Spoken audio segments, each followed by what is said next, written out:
नमस्कार, हमारा देख रहे हैं आप खास स्पेशल कार्यक्रम सवाल तो पूछेंगे। मैं हूं राकेश। जिस नीट पेपर लीक को सवाल करते हैं, जानकारी मांगते हैं, तो उनको प्रतिबंधित बीपीएससी करती है। तो ये तो बीपीएससी का भी खेल दिख रहा है कि क्या चल रहा है। और पटना के कुछ कोचिंग शिक्षक के साथ बिल्कुल दिलीप जी, कई बीपीएससी बड़ी की और साठगांठ अहम चल बात रही है। आपने रखी और इन बातों में कई गंभीर आरोप भी थे सरकार के ऊपर भी और उन सफेद पोश के ऊपर भी, जिनका साया, जिनका संरक्षण उन इस संजीव मुखिया के ऊपर है। किशोर कुणाल जी, जेडीयू प्रवक्ता, आपके पास हम आना चाहेंगे। किशोर कुणाल जी, जिस तरह दिलीप कुमार जी ने जो बातें रखी हैं, एक छात्र नेता है, लंबे समय से बिहार की राजनीति को भी अच्छी तरह से समझते हैं और ये भी अच्छी तरह से समझते हैं कि बिहार में जब जब प्रतियोगी परीक्षाएं होती हैं तो पेपर लीक कब कब होता है और कौन कौन होता है इसके पीछे। जो आरोप लग रहे हैं, संजीव मुखिया की गिरफ्तारी तो हो गई, ठीक है, ये बड़ी कामयाबी मानी जा रही है प्रशासन की, ईओयू की। जो आरोप लग रहे हैं कि संजीव मुखिया, किसका संरक्षण है इसके ऊपर, और क्या लगता है कि बहुत बड़ा टाइम पीरियड हो गया, 11 महीने लगे उसके गिरफ्तारी में और संरक्षण। और एक सवाल ये भी उठाया दिलीप कुमार जी ने कि क्या ईओयू स्वतंत्र नहीं है किसी भी केस को सॉल्व करने के लेकर, किसी भी केस के तह तक जाने के लिए, क्या ईओयू को सरकार स्वतंत्र नहीं करती है? देखिए, मैं इनके शब्दों का जवाब दे रहा हूँ। दिलीप बाबू आधी बात सच बोले हैं, आधा बात बनावटी बोले हैं। इन्होंने तारीफ करी, सरकार की तारीफ करनी चाहिए कि इतनी गिरफ्तारियाँ हुई, कुछ लोगों का सजा भी हुआ है, कुछ लोग सजावार भी हुए हैं। और जो भी पेपर लीक हुआ है, पेपर लीक सिर्फ बिहार का मामला नहीं है, पूरे देश में पेपर लीक होता रहा है। बिहार सरकार इस मामले में कई कदम आगे है। बिहार सरकार ने इसके लिए स्पेशल एक्ट भी बना दिया है, जिसमें पेपर लीक में शामिल गिरोह के सरगना का संपत्ति जब्त किया जाएगा, जो शायद देश में ऐसा कहीं पे कानून नहीं है। दूसरी बात, संजीव मुखिया की बात की जा रही थी। संजीव मुखिया के गिरफ्तारी के लिए 10 अप्रैल को एसआईटी गठित किया गया है। 11 अप्रैल को, 10 अप्रैल को उनके ऊपर इनाम रखा गया 3 लाख का। 11 अप्रैल को एसआईटी गठित की गई और आज गिरफ्तारी हो गई।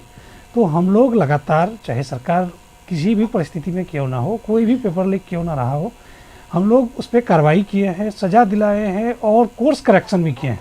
दिलीप जी काफ़ी एक्टिव हैं, मैं इनकी तारीफ़ करूंगा। और इनको पता होगा कि हर लीक के बाद सरकार ने प्रिवेंटिव एक्शन लिया है और उस घटना का पुनरावृत्ति दोबारा नहीं हो पाया है।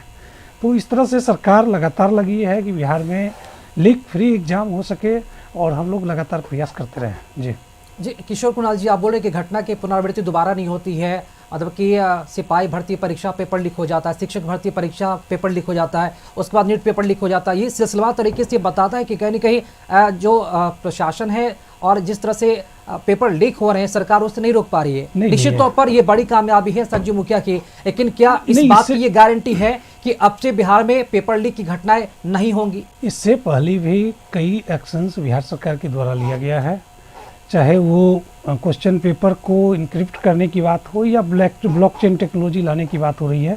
हम लोगों ने ट्रांसपोर्टेशन सिस्टम को भी कैग के हवाले कर दिया है। वो ट्रांसपोर्टेशन को देख रहे हैं, परिवहन को, क्वेश्चन के परिवहन को सीएजी देख रहा है। तो हर लीक के बाद सरकार ने तत्परता के साथ एक्शन लिया है।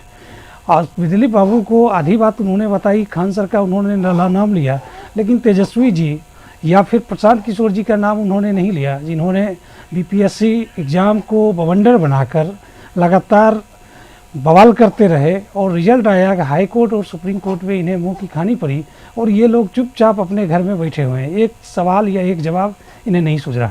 तो दिलीप बाबू, आप बोल रहे हैं, अच्छी बात है, आप हमारे कमियों को इंगित कर रहे हैं और हम लोग उस कमी को करेक्ट कर रहे हैं। ये चलेगा, कोर्स करेक्शन का फेज हमेशा चलता रहा, लेकिन एक तरफा नहीं बोलिए। अगर सेकेंड हैंड से आपको प्रशांत किशोर का एक मिनट मुझे कंप्लीट करने दें। दिलीप बाबू बोल रहे हैं तो प्रशांत किशोर जी का भी नाम लीजिए। मिस्टर खान, जिसको आप खान सर बोलते हैं, हम उनको फैजल खान बोलेंगे।